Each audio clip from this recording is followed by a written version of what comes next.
Bonjour elliptiennes et elliptiens. Dans ce premier tutoriel en fait de la série qu'on va faire de tips and tricks pour Ellipse. Maintenant qu'on va poster en fait à toutes les semaines, fait que restez, abonnez-vous probablement pour rester posted là-dessus. On commence assez simple pour cette semaine en fait. On va parler des meilleures souris à choisir selon le type en fait de jeu que vous jouez sur Minecraft. Donc on va parler build redstone, PVP 1.9, PVP 1.8 aussi. Fait que je pense que c'est ça pour l'intro, alors c'est parti. Donc pour commencer, on va parler des classiques en gros, du parcours, de la redstone, du build. Quand tu fais pas du Minecraft insane, t'es là pour être chill, mais tu vas être vraiment confortable et avoir une belle souris.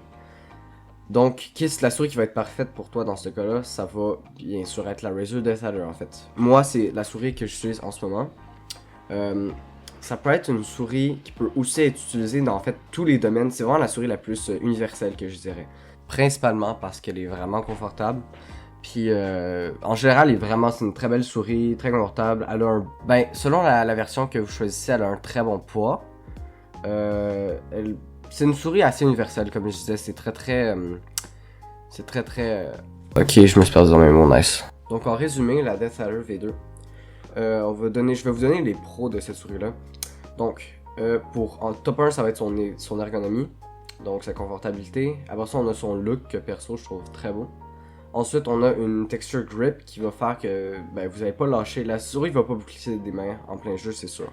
Après ça, pour les cons de la Death Adder, on a le debounce time. Comme la part de vous autres le savez probablement, le debounce time en fait c'est le temps le temps entre les clics pour qu'ils s'enregistrent en fait. Donc pour arriver à avoir des hauts CPS en PVP 1.8 ou pour faire des méthodes de bridge avancées, il faut que vous ayez un debounce time. Moi je dirais le debounce time parfait c'est environ 2 ms, mais la Death Adder a un debounce time minimum de 10 ms, ce qui est absolument ridiculement mauvais en fait. Donc, c'est sûr qu'en PVP 1.8, ça va pas être la meilleure souris. Si votre premier choix de méthode de cliquage, c'est pas du jitter click. Bon, donc maintenant qu'on a parlé de la Death Adder, on va parler des souris qui vont vous permettre en fait d'avoir énormément de CPS. Si vous êtes capable, bien sûr. Donc, bien sûr, quand on parle de low debounce time, on va direct parler en premier de la Glorious Modelo et de la Roccat Cane. C'est pas mal les deux plus grosses souris dans ce domaine-là. Quand on parle de la modèle O, on va parler d'un debounce time de 2 ms, ce qui est assez parfait. Même chose en fait pour la Roccat Cane. Sauf que si on va dans la modèle O, il y a un modèle wireless. Et ce modèle wireless là permet d'avoir un debounce time de 0 ms, ce qui est du jamais vu en fait. Moi j'ai un maximum de 149 CPS, ce qui est absolument ridicule et inutile. Mais avec cette souris là c'est assez insane, ça va vraiment être la meilleure si vous voulez des hauts CPS en drag clicking par exemple. Par contre, la Cane d'après moi, c'est sûr que ça va être dans les meilleures souris pour le drag click. Sinon, quand on va parler des meilleures souris dans le drag click, on va aussi bien sûr avoir à parler des Bloody. Mais ça, ces souris là, je pense pas que je vais tant les introduire tant que ça parce que c'est... Oh my gosh, je me plante. En gros, les Bloody, ils sont genre en Chine, quelque chose comme ça, ou aux États-Unis, je sais pas, puis ils sont full durs à obtenir, fait que je veux juste comme pas genre les mettre dans cette sorte de tips and tricks parce que sont juste vraiment durs à avoir.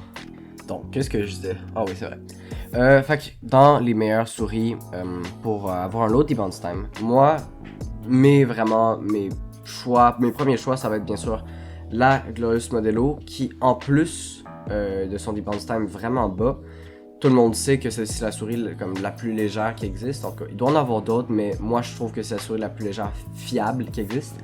Donc, c'est vraiment un gros avantage. Ça permet de bouger, de viser vraiment très bien. C'est une super bonne souris. Sinon, quand on va voir dans la Roccat Cane, les Roccat, c'est une super bonne map. What? Pourquoi je dis map? Je sais pas c'est quoi qui m'arrive aujourd'hui, désolé, là, je pense que j'arrête pas de me planter. Bon, anyway, c'est quoi que je disais? Ouais, en gros, Roccat c'est une super bonne marque, pas map. Puis, en gros, la Roccat Cane, c'est une des meilleures souris pour dry clicker, en aucun doute là-dessus. Puis c'est aussi une très bonne souris pour butterfly clicker. Oh, j'ai aussi pas parlé de ça, mais la Modelo, c'est aussi une des meilleures souris pour butterfly clicker. Donc ça, c'est pas mal tout, je crois. Fait que si vous avez des questions, bien sûr, il y a les commentaires. Je vais mettre tous les liens des souris dans la description. Puis, à la prochaine dans des prochaines semaines de Tips and Tricks.